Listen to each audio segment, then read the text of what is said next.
de prendre ce poly là sous les yeux. Alors on va entamer un nouveau chapitre. Alors peut-être, ouais, comme je vous l'ai dit ce matin, je peux prendre peut-être quelques minutes pour répondre éventuellement à des questions sur le chapitre précédent ou sur le devoir maison. Voilà, donc n'hésitez pas à prendre le micro. Et sinon, on va démarrer. Alors, toujours de la mécanique, hein, je vous ai dit, on va continuer en mécanique là jusqu'au encore 3 semaines. Encore 3 semaines jusqu'à la date des vacances. On se reverra probablement pas avant de toute façon. Donc il va vous falloir ce poly-là avec vous. Alors, je prends un brouillon. Hein, je prends un brouillon. Ça, à la limite, vous n'avez pas besoin de noter là pour l'instant. Voilà, donc un point mobile M qui se déplace là, le long de la trajectoire en gris entre les deux points A et B. Il se déplace à une certaine vitesse V. Hein, v, c'est le vecteur vitesse, donc toujours tangent à la trajectoire. Et puis, j'ai représenté sur ce schéma une force. Hein, une force, bon, on comprend bien que lorsqu'on... Sachant qu'il y aura d'autres forces, hein, il y a d'autres forces qui ne sont pas représentées, qui permettent à ce point de se déplacer. Bon, on comprend bien, imaginez que c'est je ne sais pas moi, un petit train sur des rails, voilà, hein, qui suit les rails donc entre le point A et le point B, jouer un petit train. Et on comprend bien que si on pousse ce train, si on tire ce train, on peut, avec les mains, hein, si on pousse le jouet, si on tire sur le jouet, on va pouvoir modifier sa vitesse, et donc modifier son énergie. On va pouvoir modifier l'énergie d'un objet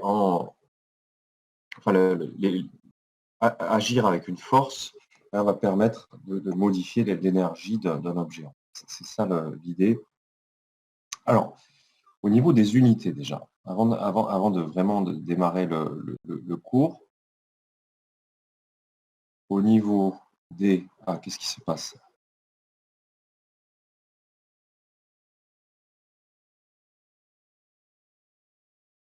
Voilà, je repasse au stylo donc. Voilà, ok. Je repasse avec le stylo. Donc je disais, au niveau des unités. Alors, réfléchissons en termes d'unités pour l'énergie. Bon, il y a une formule bien connue en physique, hein, c'est E égale mc2. Une énergie, c'est une masse fois une vitesse au carré. Fois une vitesse au carré. Donc si je raisonne en termes d'unité, unité de l'énergie. Alors je vais noter l'énergie avec un E, comme ça. L'unité d'énergie, là, je mets entre crochets pour dire que c'est l'unité. C'est donc des kilogrammes que multiplie des mètres par seconde, ou des mètres seconde moins 1, le tout au carré. Ah, ce sont des kilogrammes, mètres carrés, seconde moins 2. Ça définit le joule. Voilà, ça définit le joule. 1 joule. Hein, au lieu de dire... au lieu d'utiliser des kilogrammes mètres carrés seconde moins 2, hein, on a dit que 1 joule, c'était 1 kilogramme mètre carré seconde moins 2. Et du coup, hein, vous savez, la puissance, c'est une certaine énergie sur un certain temps.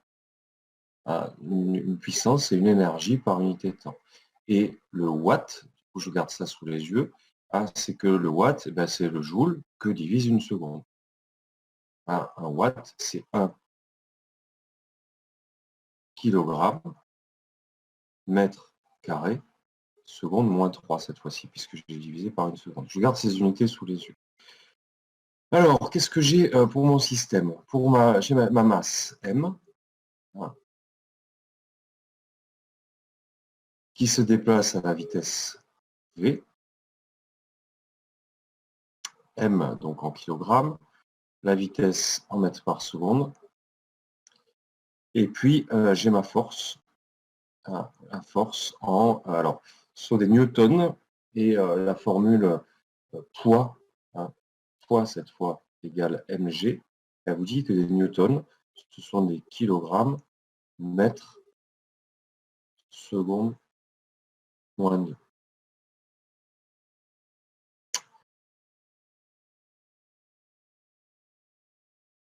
Vitesse en mètres par seconde, force en kilogrammes mètre seconde moins 2.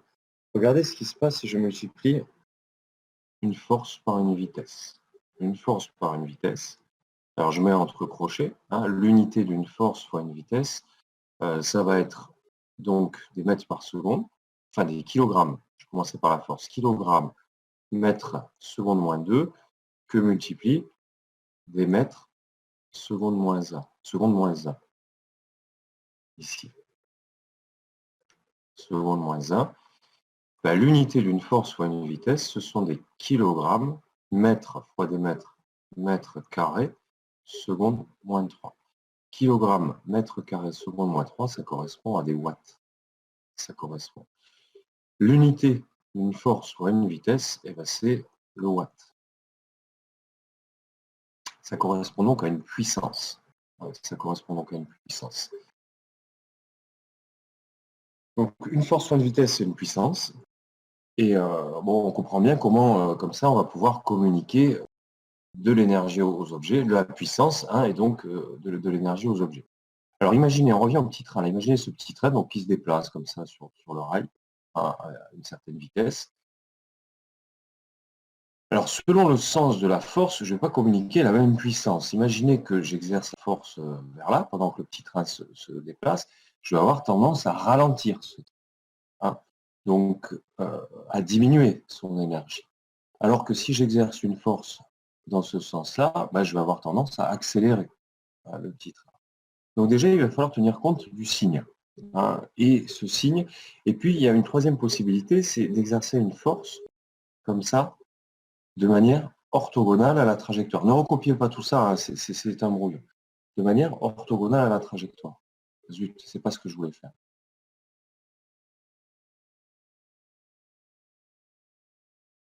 Voilà.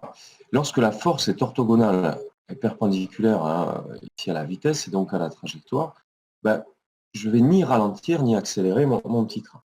Alors il va falloir tenir compte, une puissance, oui c'est une force ou une vitesse, mais il va falloir tenir compte de l'orientation de la force par rapport à la trajectoire. Donc c'est là où on va revenir sur le politico.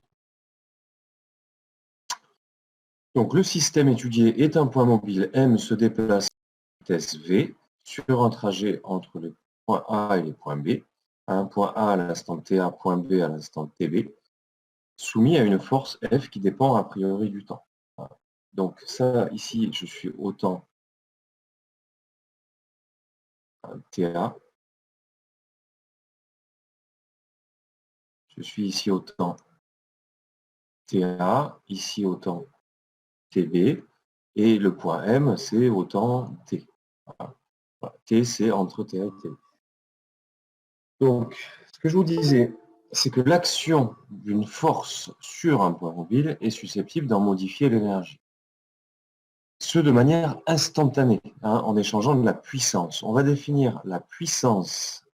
C'est un P que volontairement je n'ai pas écrit en majuscule comme ça, parce que ça désigne le poids. Donc attention, ce P-là, c'est pour poids, ce P-là, ça sera pour puissance. Puissance de la force F. On va lire comme ça, puissance de la force F, c'est le vecteur F que multiplie scalairement le vecteur vitesse. F scalaire V. On va voir l'importance de ce produit scalaire sur le fait que de la puissance positive ou négative. Je vous montrerai ça. L'unité, c'est le watt. J'y reviens juste après. Et pour échanger de l'énergie, l'énergie, c'est une puissance fois un temps, mais cette puissance, elle varie en fait à chaque instant. Chaque instant, elle est différente. Donc pour calculer l'énergie, il faudrait calculer à chaque instant la puissance et multiplier par la vitesse à chaque instant et faire une somme comme ça de toutes ces énergies. On va dire que cette énergie échangée, elle se fait sous forme de travail, W pour work. Le travail entre A et B de la force F, c'est la somme. Alors, la somme qu'on va écrire sous une somme continue, sous une intégrale. L'intégrale entre TA et TB de la puissance de la force F et on intègre sur le temps. La puissance fois l'intervalle de temps, ça vous donne la puissance instantanée fois un tout petit intervalle de temps infiniment petit. Ça vous donne l'énergie en fait échangée à l'instant T. Et si on veut l'énergie totale entre les instants TA et TB, on somme toutes ces petites énergies. En joules, qu'on a multiplié la puissance par un temps. Au niveau des unités, on fait de l'analyse dimensionnelle. Analyse dimensionnelle, c'est lorsqu'on raisonne avec les unités. Pour le travail, W AB de la force F, la formule, elle est juste là-haut. C'est la puissance de la force fois dt, somme entre TA et TB. La puissance, je reprends son expression, c'est F scalaire V. F scalaire V dt. Donc au passage, a priori, la force du temps et la vitesse dépendent du temps. C'est ça qu'on va intégrer là-dessus. Somme entre TA et TB, donc F scalaire V, c'est norme de F fois norme de V fois le cosinus de l'angle entre les deux. F sans flèche, c'est norme de F, toujours les mêmes notations. V sans flèche, c'est norme du vecteur V. Et j'utilise le fait que entre les vecteurs F et V, il y a un certain angle qu'on appelle θ, ici. Donc le produit scalaire par définition, c'est norme de F, norme de V fois le cosinus de l'angle entre les deux. Ce qui vous donne pour unité du travail, l'unité du travail entre A et B, eh bien c'est l'unité d'une force fois l'unité d'une vitesse. Le cosinus, ça n'a pas d'unité, fois l'unité de temps. L'unité pour le travail, c'est donc des newtons. Les newtons, c'est des kilogrammes mètres seconde moins 2, que multiplie des mètres par seconde, que multiplie des secondes. Et donc, seconde moins 1 seconde, je vais avoir des kilogrammes mètres carrés seconde moins 2, kilogrammes mètre carré seconde moins 2, kilogrammes, ici. Et ça, c'est bien, ce sont bien des joules. Joule. E égale mc carré, c étant la vitesse de la lumière, donc masse fois célérité au carré. On retombe sur des joules. Au niveau de la puissance, idem. Idem. La puissance, c'est F scalaire V, donc la puissance de la force F. C'est donc norme de F, norme de V, fois le cosinus de l'angle. Et ce qui vous donne que l'unité de la puissance, exactement comme tout à l'heure, ça va être des kilogrammes mètres carrés seconde moins 3. Ça, ce sont des joules par seconde, c'est-à-dire des watts.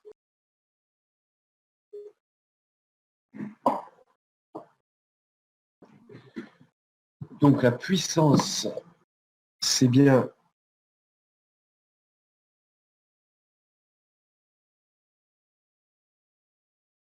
ça correspond bien à l'énergie avec le système par unité de temps, l'énergie par unité de temps, et le travail, c'est l'énergie totale échangée par le système avec la force. Hein. La force communique de l'énergie au système. Au niveau des interprétations énergétiques, donc si θ, donc j'utilise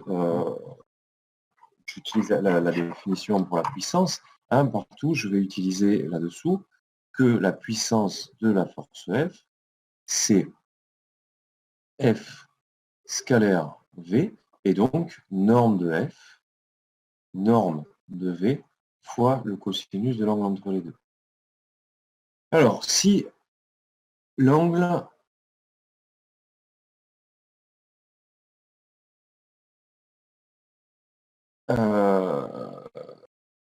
si, il y a une petite faute de frappe là, non si θ est supérieur... Ah oui, non, c'est bon. Si θ est compris, hein, θ c'est l'angle orienté, on peut ajouter le petit chapeau là, c'est pas indispensable. θ c'est l'angle entre F et V, hein, c'est ce qui est schématisé ici. S'il est entre 0 et 90 degrés, ça correspond donc à ce schéma-là, eh bien j'ai le cosinus θ qui est supérieur ou égal à 0, hein, cosinus entre 0 et 90 degrés, c'est supérieur à 0. Et donc, on se retrouve avec, hein, comme la puissance, c'est norme de F, norme de V, norme, les normes sont positives, le cosinus est positif. Ça veut dire que la puissance fournie par la force F est positive. Et que donc, le travail entre A et B, l'énergie, hein, fournie par la force F, le travail, est positif, supérieur ou égal à 0, strictement supérieur. Hein. Si on est strictement inférieur à 90 degrés, on peut garder le strictement supérieur, en fait. Voilà. Donc ça veut dire que la force fournit une énergie positive au système. Elle fournit de l'énergie au système. On appelle ça un travail moteur. Quand on a une puissance positive, un travail positif, ça s'appelle un travail moteur. Ça correspond à un angle aigu. C'est un angle plus petit que 80.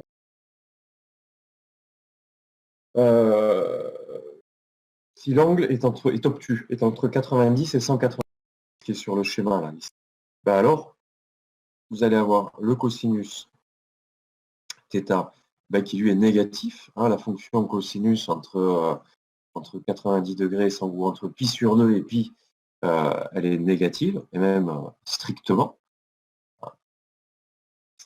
négative ici. Ben, ça veut dire que le F fois V fois cos θ, il est négatif, et que votre puissance est négative. Puissance négative, ça veut dire que le travail entre A et B de la force F, il est strictement négatif, et donc on fournit de l'énergie au système. Autrement dit, on enlève de l'énergie au système. Hein. Travail résistant.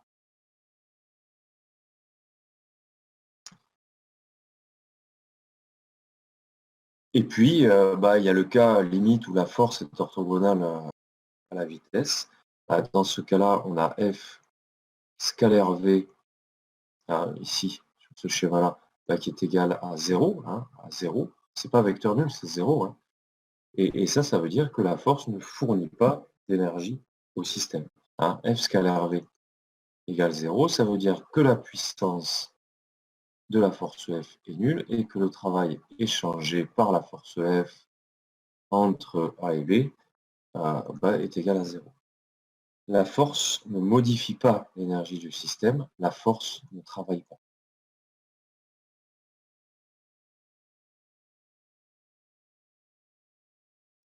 Donc évidemment, quand on va vouloir étudier le mouvement du système, ce qui va être important, c'est les forces qui travaillent. Hein. Ça va être dans les deux cas. Il va y avoir tout un tas de cas où les forces ne travaillent pas. Hein. Il y a tout un tas d'exemples où on va se retrouver avec des forces qui ne travaillent pas. Et l'avantage, c'est qu'on n'aura pas besoin d'en tenir.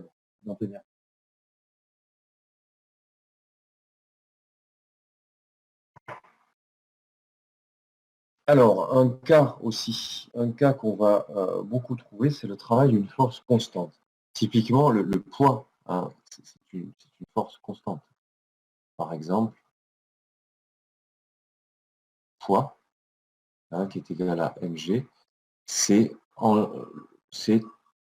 toujours, enfin dans la plupart du temps, un vecteur constant. Dans tous les exercices qu'on rencontrera, c'est un vecteur constant. On peut imaginer des cas où la masse change, mais bon, ce ne sera pas le sujet. Dans le cas d'une force constante, le travail entre A et B de F, hein, je prends la définition, somme entre TA et TB de F scalaire V,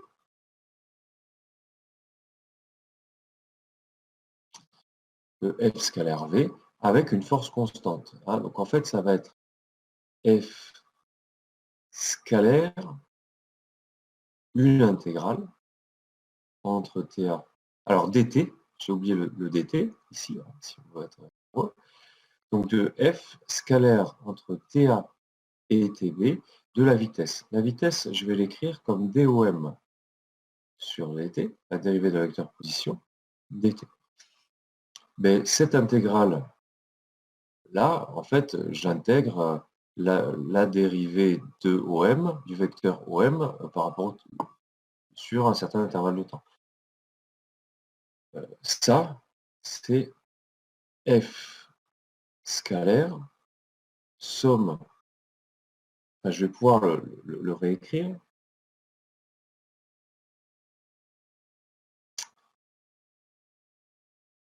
Hein, ça revient à dériver, à intégrer la dérivée d'une fonction. Hein, la primitive de la fonction OM de t, c'est le vecteur OM. Donc c'est le vecteur OM que je prends entre les instants TA et TB. Ce sont des crochets, ça. Ce sont des crochets. Entre TA et TB, force, non. Le travail, donc, c'est égal donc à F scalaire. Alors, mon vecteur OM à l'instant de TB. Le point M à l'instant de T, B, ça correspond au point B. C'est mon vecteur OB moins mon vecteur OM à l'instant TA, c'est le vecteur OA. Ça, c'est F scalaire, hein, OB moins OA, c'est OB plus AO. Relation de Chasles, AO plus OB, c'est AB.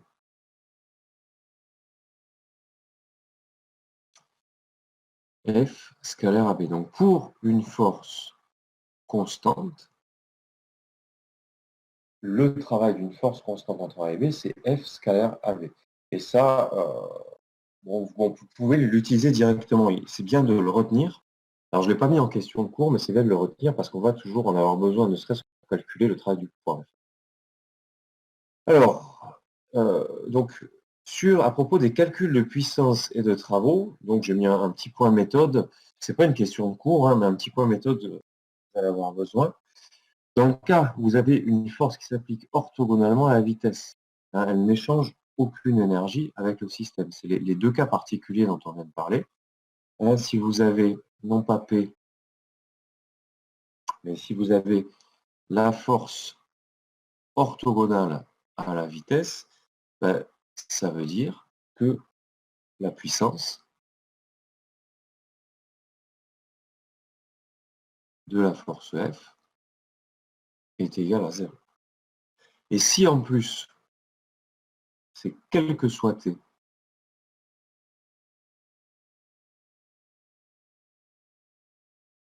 quel que soit T, vous avez cette relation-là, hein, parce que ça c'est valable pour un instant donné. Si quel que soit T, vous avez F orthogonal à V, ça veut dire que vous aurez le travail entre A et B de F est égal à 0. Retenez, si la force est orthogonale à la vitesse, il n'y a pas d'échange d'énergie, elle ne travaille pas. Dans le cas où la force est un vecteur constant, hein, si vous avez F, vecteur F égale constante.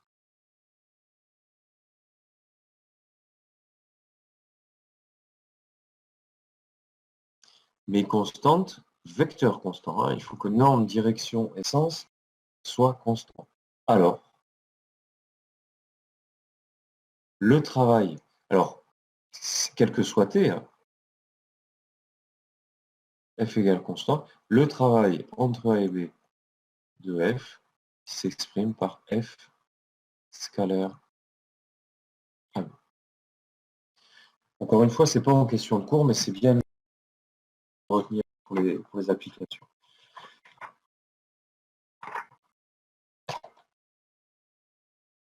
Il y a les trois premiers exercices. Il y a les trois premiers exercices qui vont porter là-dessus. Ah, donc, exercice 1 à 3, que je vais... alors, ici, donc, je vous demande d'avoir votre feuille d'exercice. Les exercices 1 à 3, hein, donc 1, plus 2, plus 3. Écoutez, allez-y, hein, je vous laisse chercher, je coupe les micros. Donc, exercice 1, plus 2, plus exercice 3. Allez, je coupe le micro et je vous laisse chercher. Retour dans alors, donc je suis là, exercice 1 à 3, retour 13h45. Je coupe le micro, mais pas le haut-parleur. C'est moi hein, qui reviens à 13h45. Hein. Vous bossez. Allez, à tout à l'heure. Donc évidemment, je suis disponible pour les questions.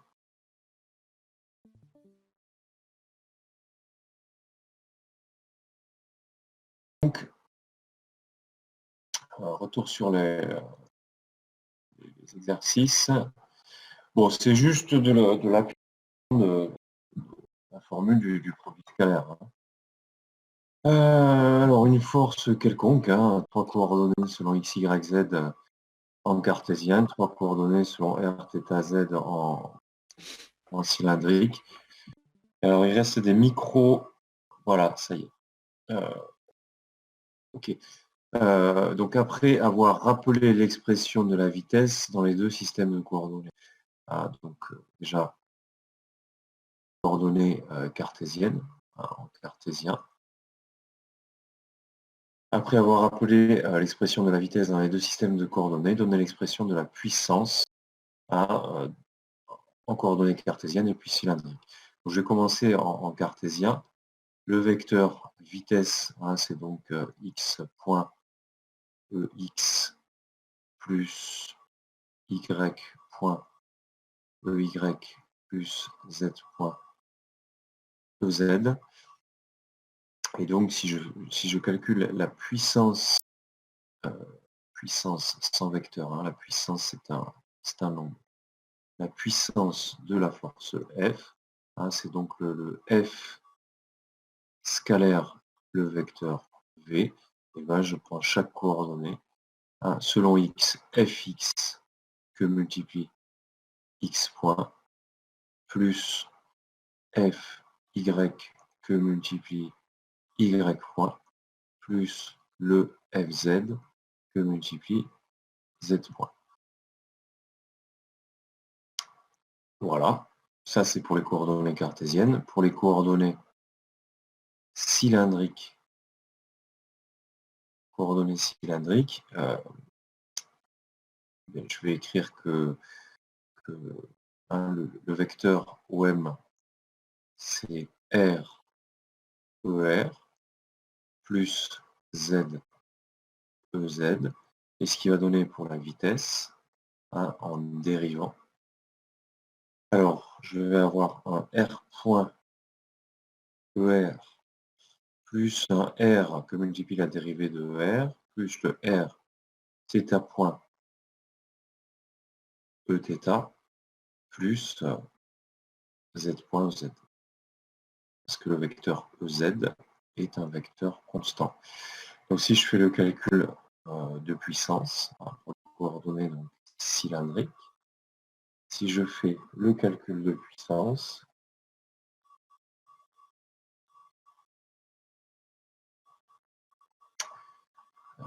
la puissance de la force F, donc je fais toujours F scalaire V, et je me retrouvais avec F R que multiplie R point, plus F θ que multiplie R θ point, plus F Z que multiplie Z. Voilà, bon, un exercice juste pour se rappeler comment on calcule un produit scalaire. On peut calculer un produit scalaire comme ça, ou on peut calculer un produit scalaire en prenant norme de F fois norme de V fois le cosinus de l'angle entre eux.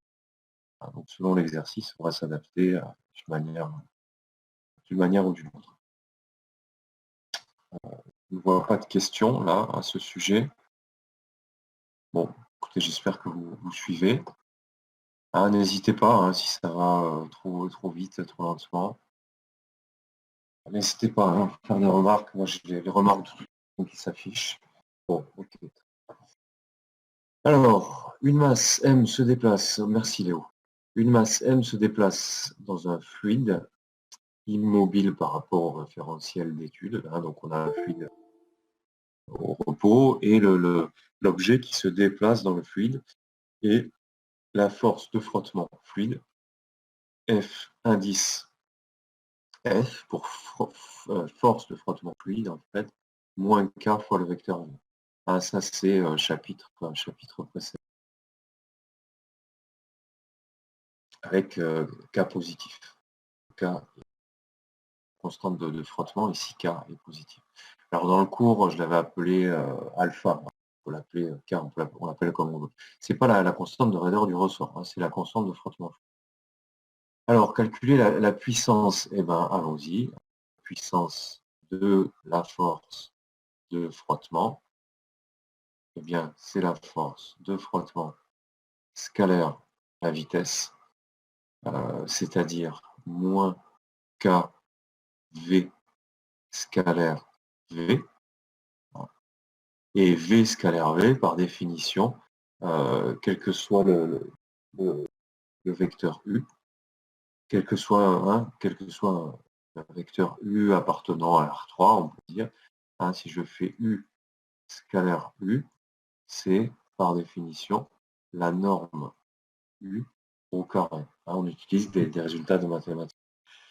Donc ça, la puissance de la force, c'est moins K fois la norme de la vitesse au carré. Avec, toujours pareil, le V sans flèche, en fait, qui désigne la norme du vecteur vitesse. La puissance de la force de frottement, moins K V2. Alors, que conclure? Que conclure? On a V2 positif, c'est un carré, K positif, K positif, V carré forcément un K positif parce que c'est la constante de frottement fluide, toujours positif. V2 positif, ça veut dire que vous avez une puissance négative, à cause du signe moins qui est là. Donc une force de frottement fluide, une puissance négative, ça veut dire qu'elle fournit une puissance négative au système, autrement dit, elle enlève de puissance au système. Bon, c'est pas étonnant, une force de frottement, ça va diminuer l'énergie du système, ça aura tendance à diminuer l'énergie du système.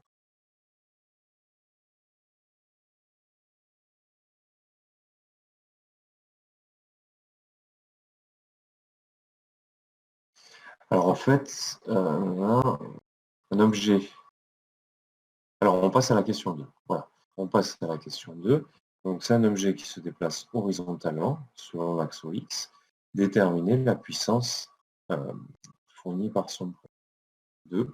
Donc on a toujours On va prendre un EX horizontal comme ça, EY comme ça, avec la verticale qui est comme ça. D'accord? Donc j'ai le G qui est moins G, EY. On a un déplacement selon OX. Alors, on a un déplacement selon l'axe OX. Ça veut dire que V, coordonnées cartésiennes, c'est X point EX. Si je veux calculer la puissance du poids, puissance du poids, attention, P et P. P pour puissance et vecteur P pour poids. Attention quand vous rédigerez à l'écrit à bien distinguer les lettres par la forme de la majuscule. Donc F, donc P, le poids scalaire, la vitesse.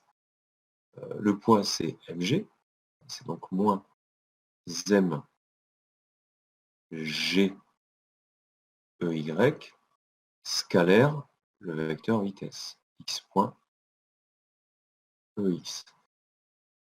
Alors tout ce qui est nombre m, g, x, tout ça ce sont des points. Je le regroupe, moins m, g, x point, et puis j'ai ey, le reste ey, scalaire ex. Ey scalaire ex, c'est égal à 0, voilà, car les deux vecteurs sont orthogonaux. Donc ce qui fait une puissance nulle. Le poids ne travaille pas.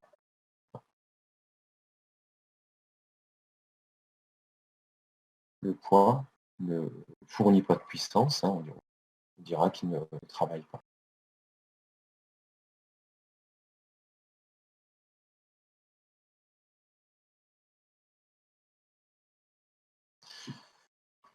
Bon, c'est pas étonnant que la vitesse est orthogonale à la force, l'exemple que tu fais dans le cours.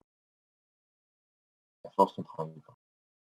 Dans la partie 3, ça serait, on pourrait mettre question de 3 ici.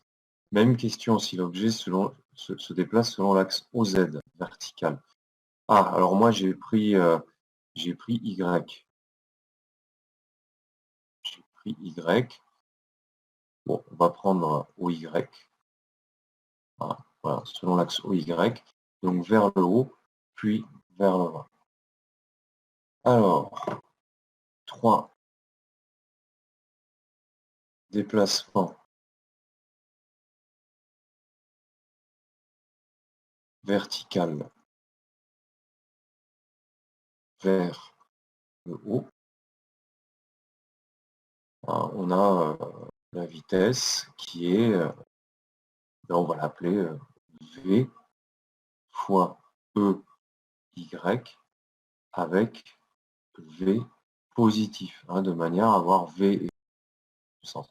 Après, ça peut dépendre du temps, c'est V de T, V de T ici. Déplacement vertical vers le haut, ça fait que la puissance du poids, donc c'est F, toujours c'est P scalaire V. P scalaire V, je fais la même chose. Donc moins mg ey, scalaire V ey, c'est-à-dire moins mgv. Moins mgv ey scalaire ey scalaire ey, ça c'est égal à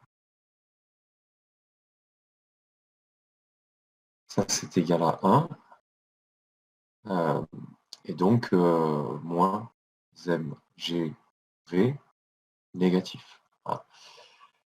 Si l'objet se déplace vers le haut, on a puissance négative, ça veut dire que le poids contribue à diminuer l'objet. Maintenant, si on a un déplacement vertical vers le bas, mais on va prendre V est égal à j'ai Laurent Rugier, j'ai les messages de Laurent Rugier qui arrivent à l'écran. Je vais avoir V est égal à, alors je vais écrire moins V de T EY avec un V de T négatif, qui va correspondre comme ça, EY et V ont un sens opposé, et on va avoir le poids, la puissance du poids. Donc même chose, hein, P scalaire V. Ce qui va changer, c'est que je vais avoir un moins ici, et puis je vais me retrouver à la fin avec plus, en fait, M, G, V, et qui va être positif. Évidemment, si je lâche un objet, si je lâche mon stylo, ben, au fur et à mesure qu'il tombe, ben, il gagne en vitesse, il gagne en énergie, sous l'effet du poids. Voilà. Donc le poids ici est moteur. On dira que le poids est moteur, alors que là-haut, le poids est résistant.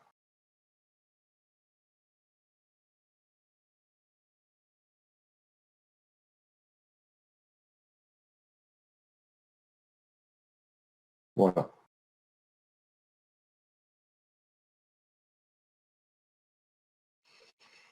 Pour l'exercice 3, ce que vous communiquez une correction détaillée. Je vais insérer ici une correction détaillée. Il vous faudra le reprendre. Insérer ici correction détaillée. J'ai Laurent, j'ai la discussion en anglais qui apparaît, je ne sais pas comment les faire taire. Insérer ici la correction. Je le ferai avant de mettre le fichier sur lequel je suis en train d'écrire. Vous l'aurez sur le drive. Vous l'aurez sur le drive. Hein, ça sera exercice direct. Hein. Au nom de fichier, j'ai rajouté direct, hein, qui sont les fichiers qui vont être faits. J'insérerai ici la correction détaillée et je vous demanderai de vérifier, de le chercher, hein, si vous avez pas encore eu le temps, et de vérifier. Et j'aimerais qu'on revienne au cours et qu'on avance un petit peu pendant l'heure qui reste.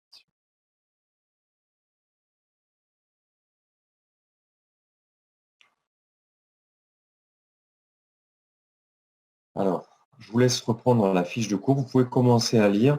Moi, je vais essayer de bloquer ces conversations-là en faisant donc le clic droit. D'accord. Prenez le poli, commencez à lire. J'arrive.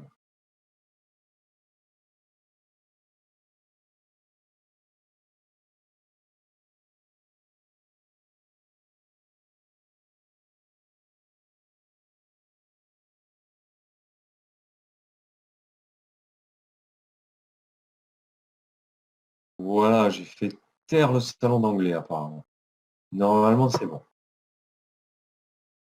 Pas se laisser embêter par des gens qui parlent même pas français. Hein. Bon, allez, on va parler d'énergie potentielle. On va parler d'énergie potentielle. J'aimerais arriver à la page 6. J'aimerais arriver jusqu'à la page 6 incluse. Donc je vais peut-être accélérer un petit peu. Je vais peut-être accélérer un petit peu et peut-être garder le dernier quart d'heure si vous avez des questions. Ce serait bien, hein, d'avoir des questions aussi. Si vous avez des questions, gardez-les, vous me les posez,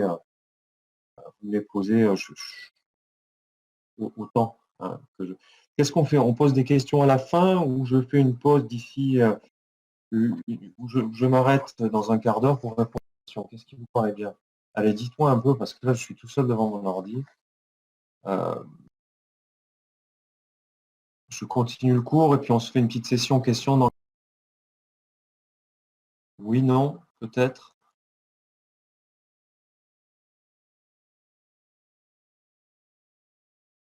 Ok, Paul, merci. Kevin, Nico, d'accord. Ok, Théo, super. Vous êtes toujours là. Ça rassure. Merci, Yacine. Ok. Allez, énergie potentielle. Énergie potentielle base, laquelle on va étudier une base cartésienne x, y, z dans laquelle on étudie le mouvement d'un objet entre A et B, c'est toujours pareil. J'ai rajouté la force de poids. Alors, des forces, hein, sachez qu'il peut y en avoir d'autres. Et là, par exemple, si on a un point qui va de A vers B, il y a d'autres forces. Je fais le choix de ne pas les représenter.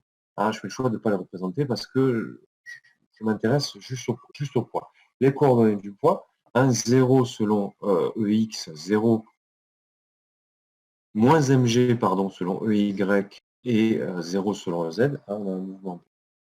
Le poids, c'est une force constante, comme je vous disais tout à l'heure. Comme le poids est une force constante, son travail entre A et B, le travail entre A et B de la force poids, c'est P scalaire le vecteur AB. Parce que force constante, force avec un vecteur constant. Bon, et bien le vecteur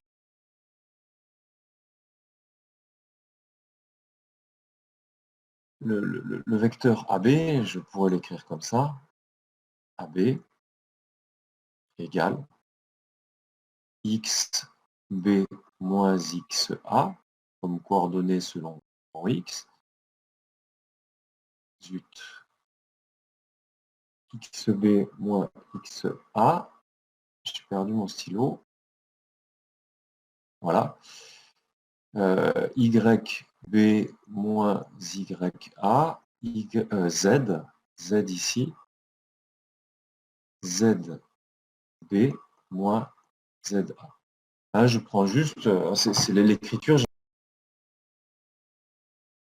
Donc, lorsque je vais faire P scalaire AB, donc c'est la coordonnée selon X pour l'un fois la coordonnée ici, donc XB moins XA fois 0, Z plus ZB moins ZA fois 0, plus YB moins YA moins MG, fois moins MG. Donc, il me reste en fait que le moins MG, YB moins YA.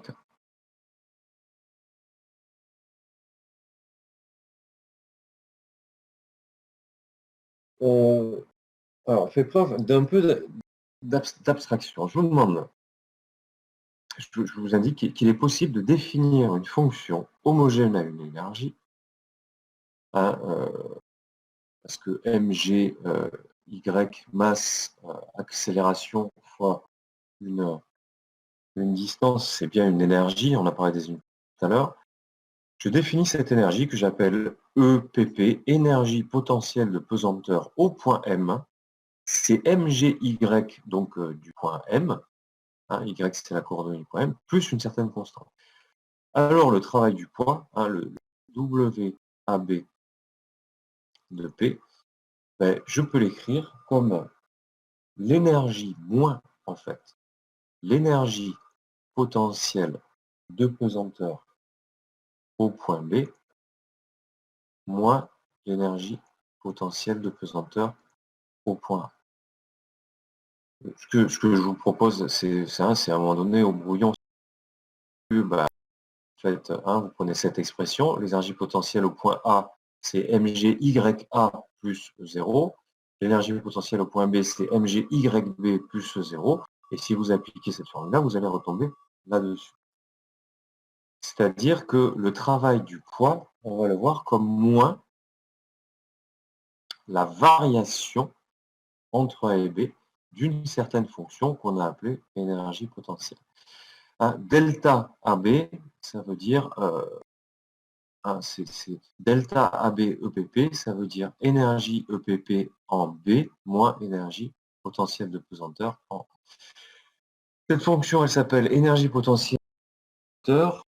Et il y a quelque chose qui est remarquable, c'est que, si je prends cette formule, la moins mgyb moins A, c'est que pour aller de A à B, le point M, il peut passer par là.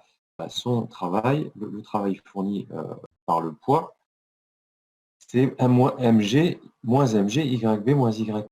Mais si mon point M pour aller de A vers B, il prend un autre chemin, prendre ce chemin-là, je peux faire le même calcul. Moins mg, yb moins y. Si mon point M il passe par un chemin complètement biscornu, qui est celui-là, pour aller de A vers B, bah, le calcul qui est ici, là, du travail, c'est toujours le même, et moins mg, YB moins YK. On dit que le travail,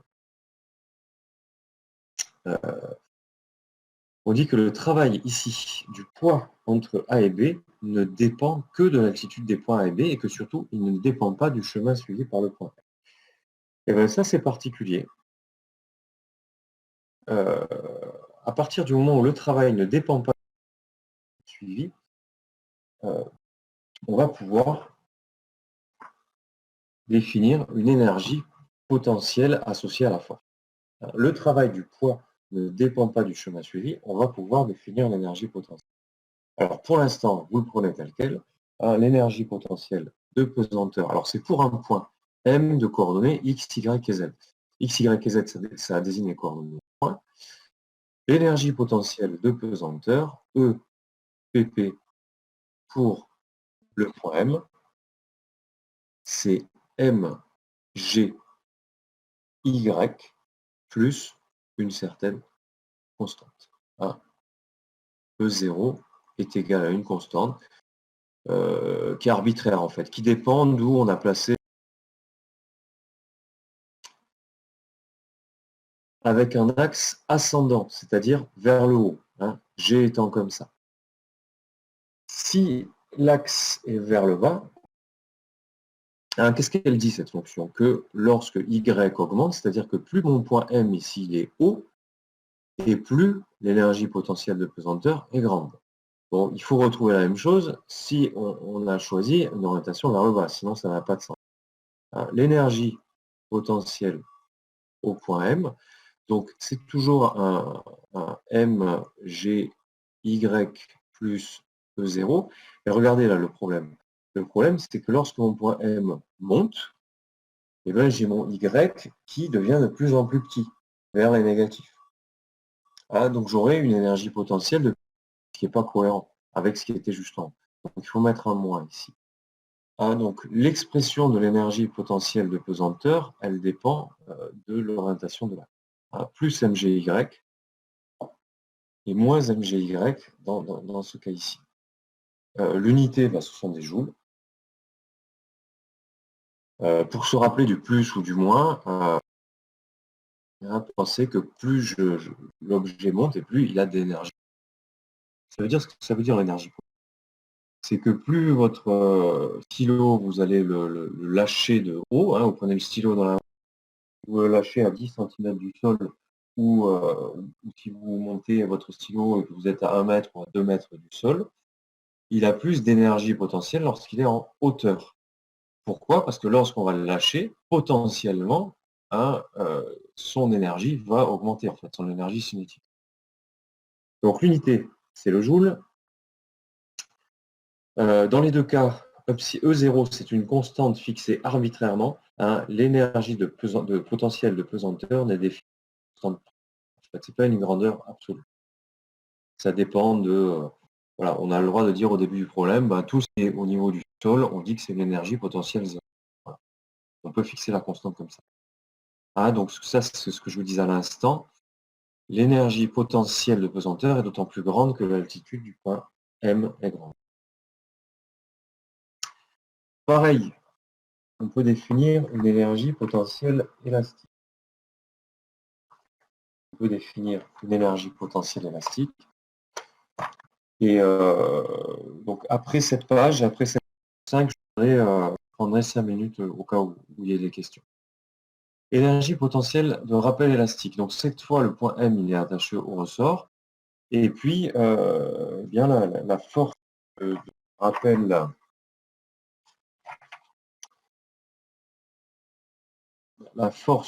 rappel élastique avec le vecteur de base EX qui est là, la force de rappel élastique, c'est F est égal à moins KL moins L0 fois le vecteur unitaire, c'est EX. Ça, ce que vous avez à connaître par cœur en fait du chapitre précédent.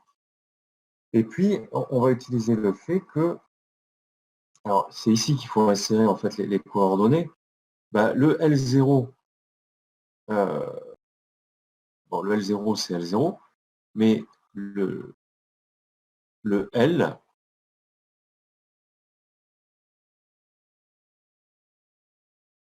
la distance L, c'est cette distance, hein, cette flèche, c'est cette distance plus cette distance-là. Voilà, il n'y a rien d'extraordinaire. Et cette distance-là, justement, c'est x. Donc en fait, le L, c'est L0 plus x. Et là, je peux exprimer ma force avec les coordonnées. Hein, ça va donner F égale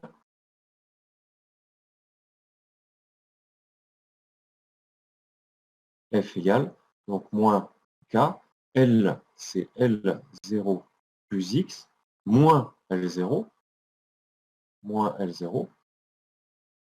EX.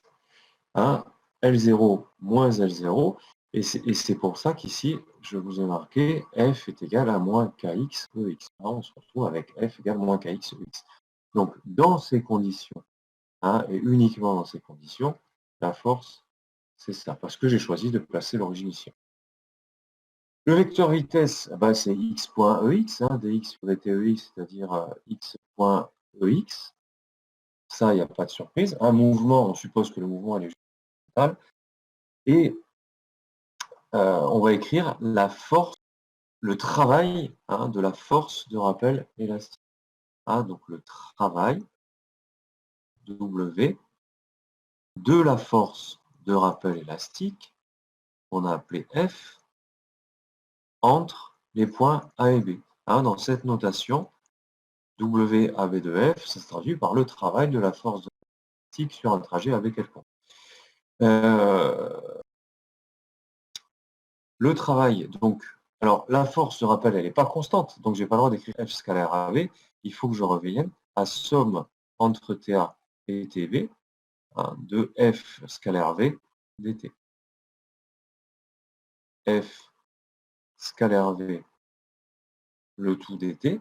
Ah, donc ça, c'est par cœur du chapitre 19. Voilà, c'est la première question de cours. Et puis après, il faut calculer.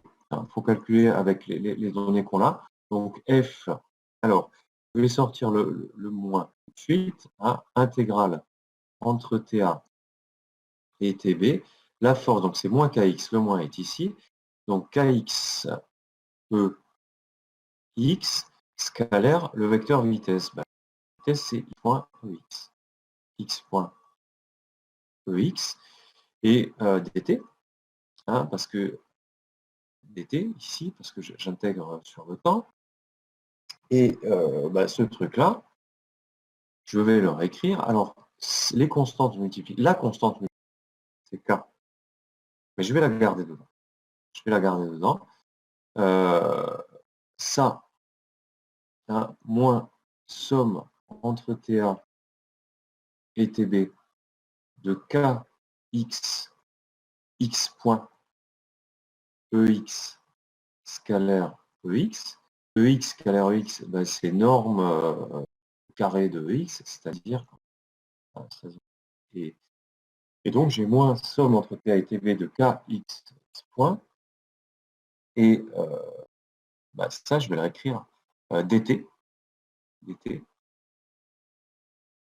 moins intégrale entre TA et TB de KX x point dt. Les fonctions du temps, hein, c'est x point. Et on en a parlé ce matin, c'est que je vais utiliser le fait que si je dérive x carré d sur dt de x carré, hein, c'est la fonction du temps, c'est x, et ça me fait 2x de t que multiplie x point de t. Hein, dans mon x point, en fait, sa primitive, c'est 1/2 de x carré. Donc, je vais réécrire ça comme moins ma primitive. La primitive, c'est 1/2 de k x carré de t, à prendre entre les instants TA et les instants TB.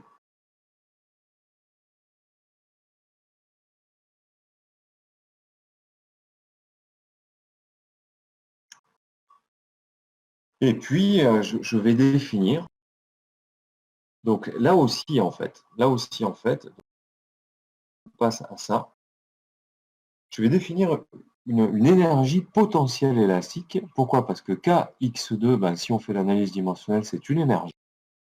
Je vais dire que ce 1,5 de Kx2 plus une certaine constante, bien, c'est l'énergie potentielle élastique au point M. Et ça me permet d'écrire que le travail, alors je vais revenir par ici parce qu'il n'y a plus que là que j'ai de place. Je vais effacer ça.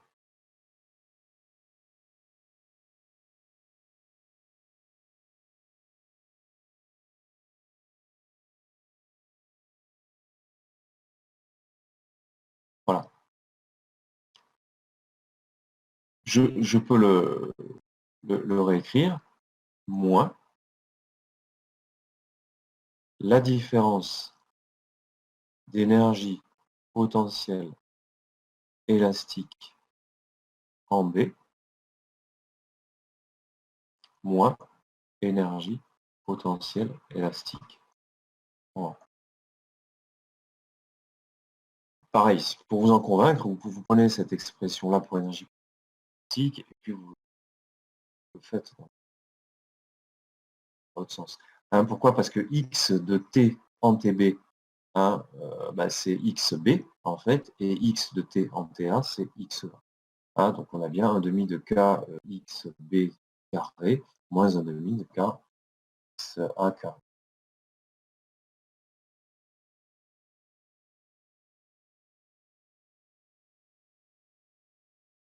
Dans notre cas particulier, on avait que le x était L moins L0. Ça dépend d'où je vais placer l'origine en fait. Où est-ce que je vais placer l'origine? Voilà. Si je l'avais placé là, ça ne serait pas pareil.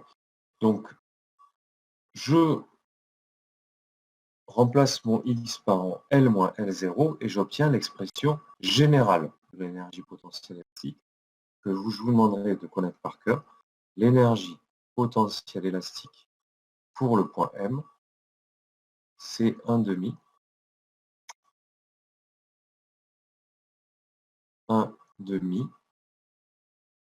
de KL moins L0 au carré plus une certaine constante.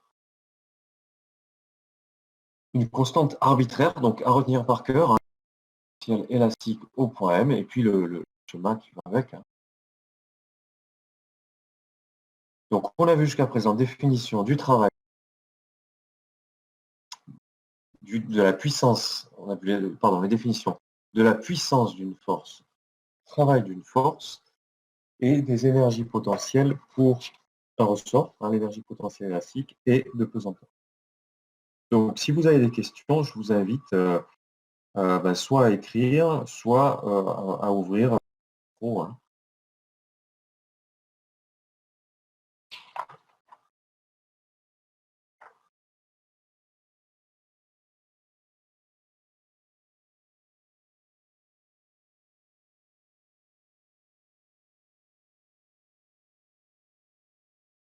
Je vois que Morgane, Léo sont en train d'écrire. D'accord.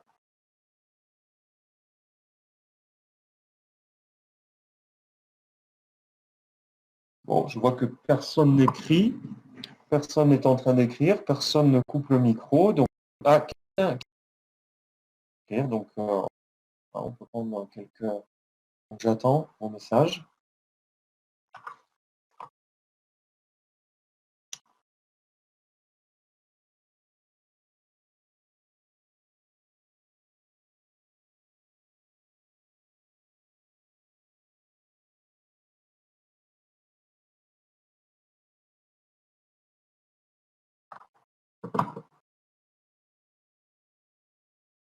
Est-ce que vous entendez le bruit que fait ma cigarette? je tire sur ma cigarette électronique. Je suis curieux de savoir ça. Non. Bon, ça va, donc ça ne pollue pas le discours. Très bien. On continue parce que j'aimerais traiter encore de pages. C'est le minimum pour commencer à résoudre les exemples mécaniques. Alors, on va parler de force conservative et de force non conservative.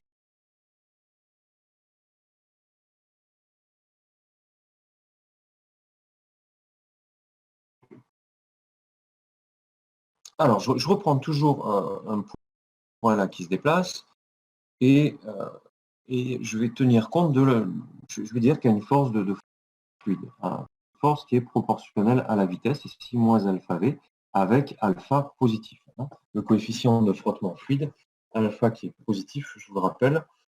Le travail de la force de frottement entre A et B, et je vous explique où je vais en venir après.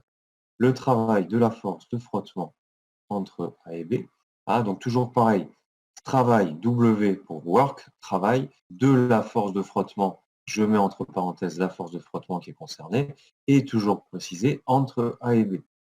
Entre A et B. Alors elle n'est pas constante. Elle n'est pas constante. Alors je suis obligé de faire somme entre TA et TB, donc de F scalaire V, et ça va dt, puisque j'intègre par rapport au temps, dt, et ça fait, alors je vais avoir un moins alpha, je vais le sortir le moins alpha somme entre TA et TB, donc de V scalaire V dt. C'est-à-dire moins, et puis ça, un vecteur scalaire sur même vecteur, c'est norme au carré. Ici, c'est un fois. Enfin, c'est scalaire, c'est un point. Moins alpha, intégrale entre TA et TB de V carré de T dt. Où j'ai pris V de T, c'est norme de V.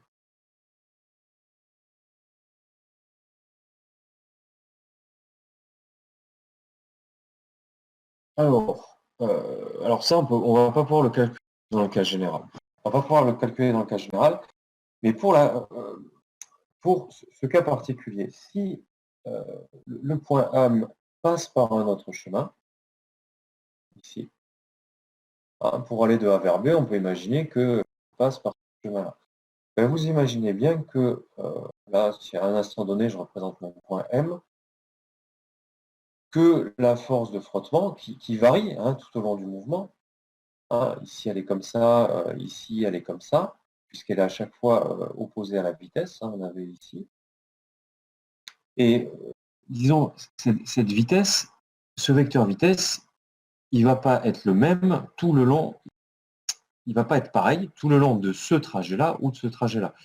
Donc en fait, le calcul de cette intégrale ne sera pas le même. Si AB passe par là, ou si le point M passe par là, ou si le point M passe par là. On va dire que le travail dépend du chemin suivi. Alors, pour s'en convaincre, on peut raisonner sur le cas où la vitesse est constante, en norme. En norme. Ça veut dire que dans ce cas-là, WAB de F, c'est moins alpha V2, si la norme est constante, intégrale entre TA et TB de dt, et ça c'est moins alpha TA, TB, moins TA. J'ai juste à intégrer dt en TB moins TA. Si le chemin suivi est différent, le point M va mettre plus ou moins de temps pour aller de A vers B. Donc, le travail dépend du chemin suivi. Voilà. Et bien, dans ce cas-là, on ne peut pas, c'est impossible de définir une énergie potentielle. Dans les deux cas où on a pu définir une énergie potentielle, c'est pareil qui est chemin. Si je reprends ma force là de...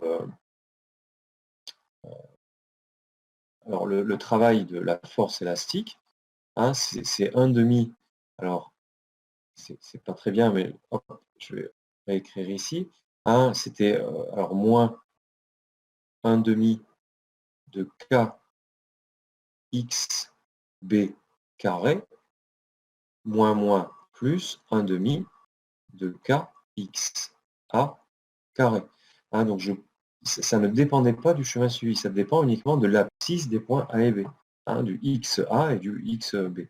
Voilà. Initialement et finalement, même s'ils ne sont pas placés sur des simples, peu importe.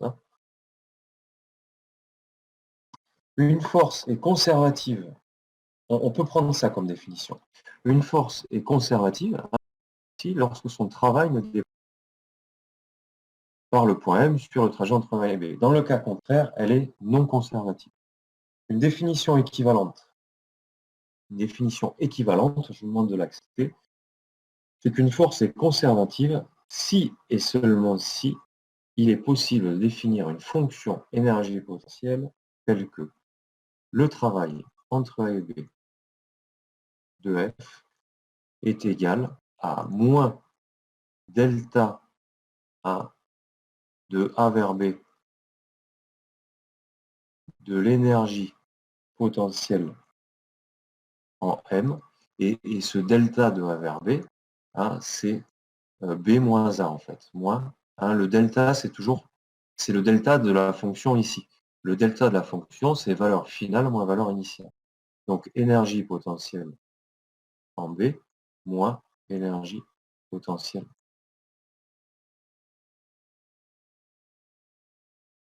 Donc deux définitions équivalentes qui vaut mieux connaître.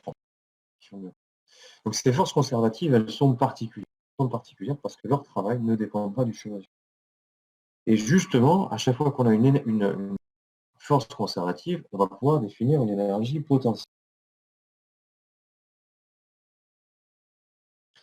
Alors on va dire que la force F, ça vous l'aborderez plus en deuxième année, que dans le cas où la force est conservative, on dit que la force dérive d'une énergie potentielle.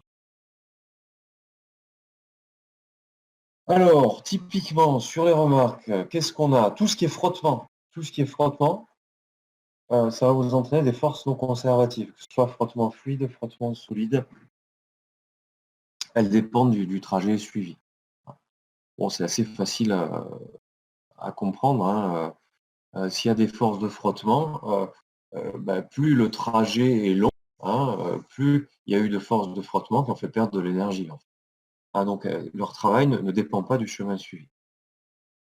Une force constante, ce sera forcément une force conservative.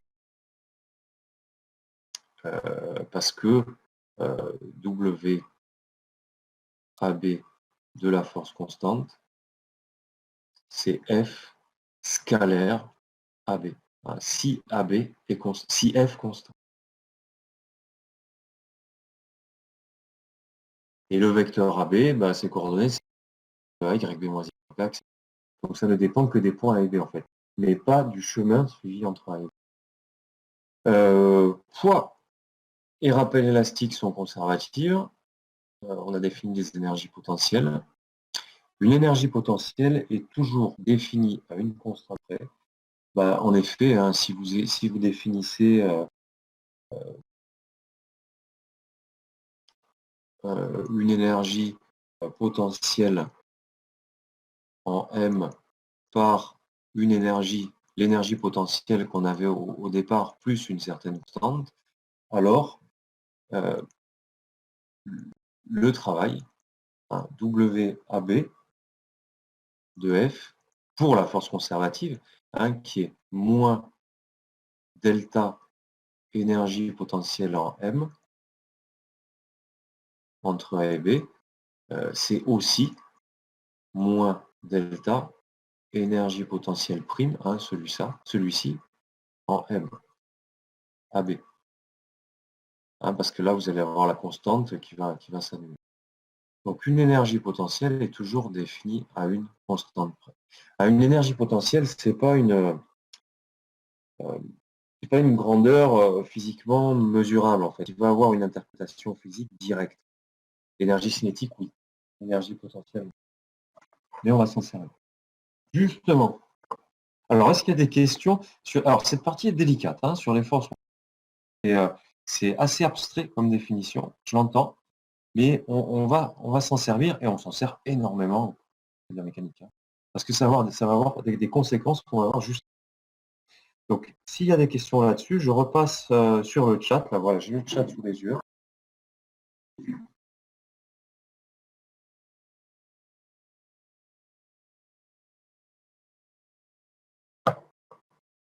OK. Je poursuis.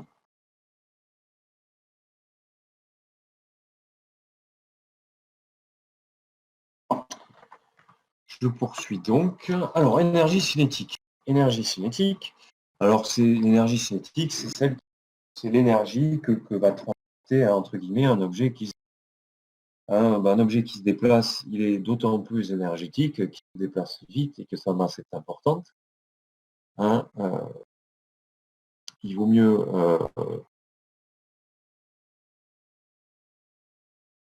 c'est beaucoup plus difficile d'arrêter l'erreur qu'un vélo. Hein, voilà. Définition de l'énergie cinétique. Alors l'énergie cinétique du point M à l'instant T de masse M se déplaçant à la vitesse V dans le référentiel. Hein, c'est toujours il y a toujours le référentiel derrière. On va noter EC hein, du point M. EC pour énergie cinétique. Ah, j'ai cette gomme qui s'active là, voilà. C'était un demi de MV de toute façon. Hein. Un demi de masse fois vitesse au carré, et c'est la vitesse ou un demi de MV2. Ah, si vous ne mettez pas V en M, c'est pas grave. M, V, carré. Ça s'exprime en joules. Ah, ça s'exprime en joules. Les kilogrammes à mètre carré seconde moins 2, ça correspond à des joules. Alors, il est ainsi possible d'exprimer en fonction des unités de base. Hein. Analyse dimensionnelle, unité. D'ailleurs, c'est ce que je me suis servi au début du cours. Hein, l'unité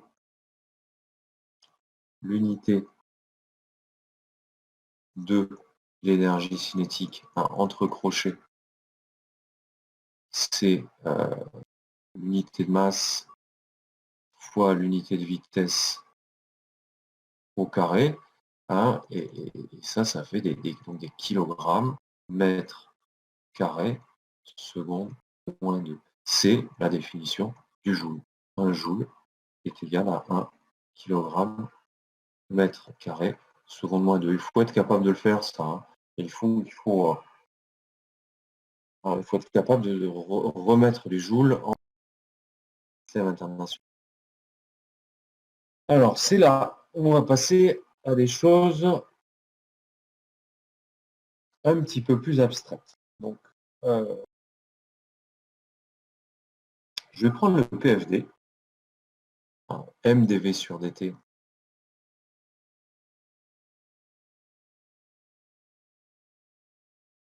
Je laisse un peu de place là. Égale somme des forces extérieures. Donc je pars de ma deuxième méthode. L'idée, c'est d'arriver à l'équilibre mouvement. Et on va voir qu'on peut faire ça par une méthode énergétique. Alors, ça, c'est une égalité. J'ai le droit de la multiplier scalairement par le vecteur V. Pourquoi? Parce que j'ai envie et je sais où je veux arriver. Donc, pour l'instant, vous prenez le calcul tel quel. J'ai rien changé, je multiplie scalairement par V. Ça, j'ai le droit. Ça va être complètement équivalent à un dV sur dt scalaire V, c'est la dérivée de V carré. C'est d sur dt de 1 demi de m V2 Ça, c'est bon. Je vais passer au brouillon. Je vais passer au brouillon pour vous montrer. Ce que je suis en train de vous montrer, c'est la chose suivante. C'est que V2, V2, j'ai le droit d'écrire que c'est norme de V au carré. Et par définition en maths, c'est le V scalaire V. D'accord ? Donc si je fais D de V2 sur dt, pour exprimer ça, j'ai le droit d'écrire que c'est la dérivée de V scalaire V. Parenthèse. Je fais, j'applique, c'est-à-dire que c'est dv sur dt scalaire v, j'applique un uv prime, c'est u prime v plus u prime v plus uv prime, plus v dv sur dt. Scalaire ici, il y a un produit scalaire. Le produit scalaire de vecteur A par le vecteur B, c'est la même chose que B scalaire A. Ça, c'est le scalaire, il est commutatif. Donc ça, c'est dv sur dt scalaire v plus dv sur dt scalaire v. C'est 2 v scalaire dv sur dt. Voilà, c'est la petite astuce qu'on utilise assez souvent en méca. Voilà. Et regardez ce que ça vous dit au passage, ça. Ça vous dit que le vecteur vitesse... Non, je ne rentre pas plus dans les détails. Je reviens à mon calcul. Je vais éviter de m'éloigner et de terminer dans les temps. Je reviens à mon calcul. Donc, si vous dérivez 1/2 de mv2, mdv sur t scalaire le vecteur. Alors, somme des forces extérieures. Alors, somme des forces extérieures scalaire v, pareil, il faut développer un petit peu au brouillon. Somme des forces extérieures scalaire v, c'était F1 plus F2 plus etc. Le tout scalaire v. Le produit scalaire, il est distributif. Ça vous fait 1F1 scalaire v plus F2 scalaire v plus etc. C'est-à-dire que c'est la somme des forces extérieures scalaire v. Et même ma parenthèse, elle n'est pas pensable.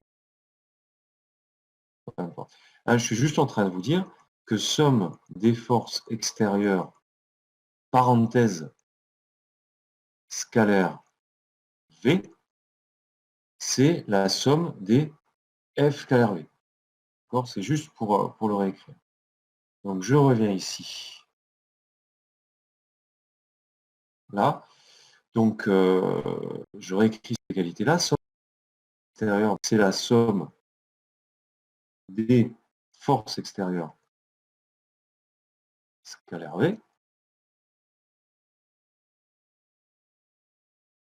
Et ce truc-là, c'est l'énergie cinétique. Parce que norme de V au carré, V2. C'est V2. Ça veut dire que dEc sur dt, la dérivée de mon énergie cinétique au point M par rapport au temps, c'est la somme des F scalaire V. Mais c'est quoi F scalaire V? Eh bien, ce sont les puissances. C'est la somme des puissances des forces extérieures. Ça, c'est ce qu'on va appeler le théorème de l'énergie cinétique. Le DEC sur dt, pour ma masse M, c'est égal à la somme des puissances des forces extérieures. J'ai utilisé quoi? Je suis parti du PFD. Le PFD nous servait à quoi? Il nous servait à avoir les équations du mouvement. Et bien pour avoir les équations du mouvement, soit on utilise le PFD, soit on va utiliser le théorème de l'énergie cinétique. Et il se trouve que dans beaucoup de cas, ça va être beaucoup plus simple d'utiliser le théorème de l'énergie cinétique. Pour une bonne raison, c'est que les puissances des forces extérieures, il y a des moments où elles s'annulent. Lorsque vous avez une force qui est perpendiculaire au mouvement, vous avez les puissances qui s'annulent. Alors, ces forces de puissance nulle, dans le PFD, quand on écrit le PFD, on est obligé de les mettre, mais quand on écrit le théorème de l'énergie cinétique, ça va disparaître. Donc, on va se simplifier la vie. C'est ça l'idée. On intègre le théorème de l'énergie cinétique entre TA et TB. Donc, j'intègre entre TA et TB DEC sur dt. Donc, point M, voilà, dt est égal donc à l'intégrale de la somme des puissances des forces extérieures. J'intègre entre TA et TB dt. Là, je dis juste que si j'ai f de x ou f de t qui est égal à g de t, alors l'intégrale de f de t dt est égale à l'intégrale de g de t dt. C'est juste ce que j'écris. Et ça veut dire quoi? Eh ben, ça, si j'intègre, ça c'est l'énergie cinétique au point B, puisque M autant TB est au point B, moins l'énergie cinétique au point A. Donc ça, c'est mon premier, c'est mon terme de gauche. Et la somme, l'intégrale de la somme, ben, c'est la somme des intégrales. Hein, l'intégrale de f de t plus g de t, c'est l'intégrale de t plus l'intégrale de g de t. Somme de l'intégrale entre TA et TB, donc des puissances, des forces extérieures. Et ça, dt, et ça c'est le travail en fait. Ça c'est le W. Ça c'est le W AB de la force extérieure.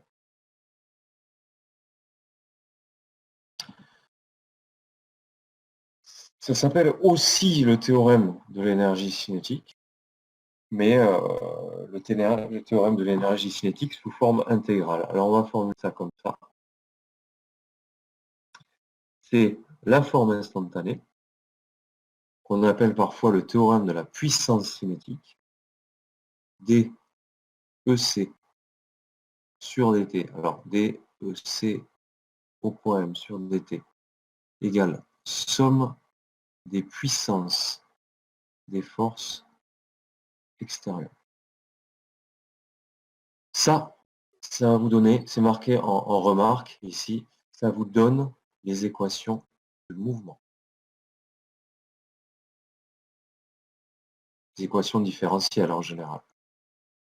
Les équations du mouvement. Sous forme instantanée. Sous forme intégrale, on vous dit que la variation entre A et B d'énergie cinétique pour le point M, hein, ça veut dire énergie cinétique en B moins énergie cinétique en A est égale à la somme des travaux entre A et B des forces extérieures. Alors avec ça, on n'obtient pas les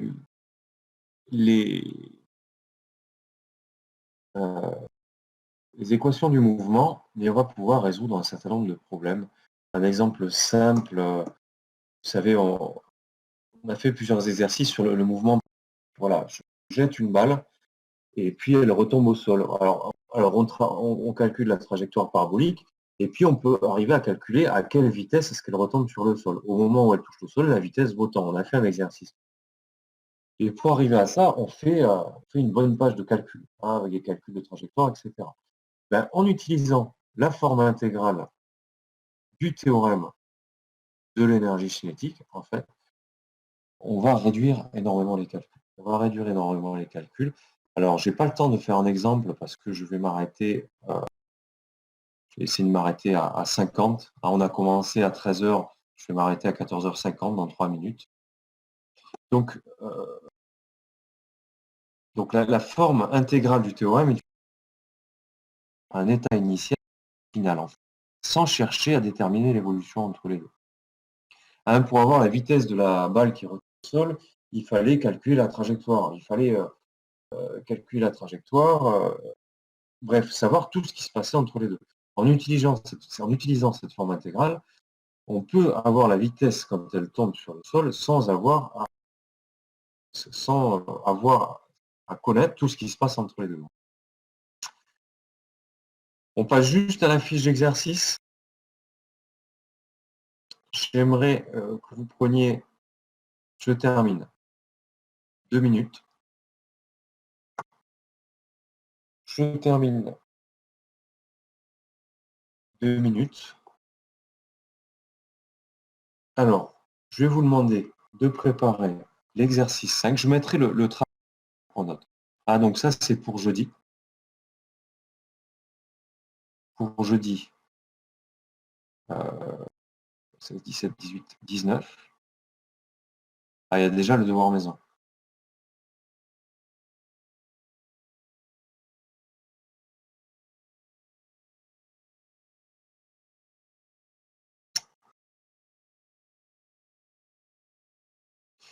Voilà, je vous donne que celui-là. Il n'est pas très long, hein. Il faut calculer les travaux. Donc, vous appliquez les formules W, AB, de la force égale. D'accord? Exprimer, puis calculer. Donc, on attend une valeur numérique, a priori. Et ensuite, ici, vous allez résoudre ça en utilisant de l'énergie cinétique sous forme intégrale. Ce n'est pas la forme instantanée. Et puis, on travaillera sur la forme instantanée jeudi. Voilà, on va s'arrêter là. Ça laisse avec le cours suivant. Si vous avez des questions, intervenez.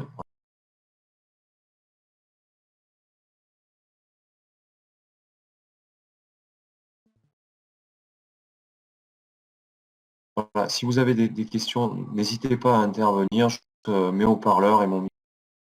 Mais vraiment, pour jeudi, préparez en plus au moins cet exo-là. Il n'est pas long. Revoyez le cours, parce qu'en col, de toute façon, il y aura les questions de cours. Je vais mettre les questions de cours. Et cherchez l'exo. Voilà. Écoutez, bon courage. J'espère que... Et n'hésitez pas à mettre des remarques sur comment améliorer ça, parce que je vous assure que c'est pas... C'est très bizarre de travailler comme ça. Voilà, c'est très bizarre. N'hésitez pas s'il y a des choses qui vont, des choses qui vont pas. S'il vaut mieux écrire en rouge, en noir. Écrire plus gros, hein, je peux choisir ma taille de stylo. Voilà. Bon courage, prenez soin de vous et évitez au maximum les contacts. À bientôt. Donc le stylo noir, c'est mieux.